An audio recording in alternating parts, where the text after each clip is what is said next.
Hi, this is the Redmi Note 12 Pro, and today I'll show you how to customize always on display option on this device.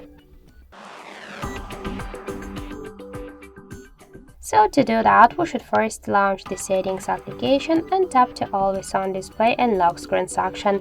Then tap to always on display and you'll see here your theme, you can create your custom theme to select image from your device gallery, just to change the text color, to change the clock position, and to activate or turn off the battery and notifications from any apps.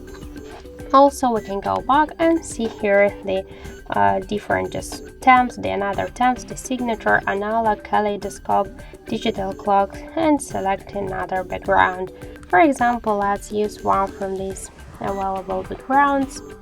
So let's use this one. Let's check the color of the text. I'll use the battery and notifications.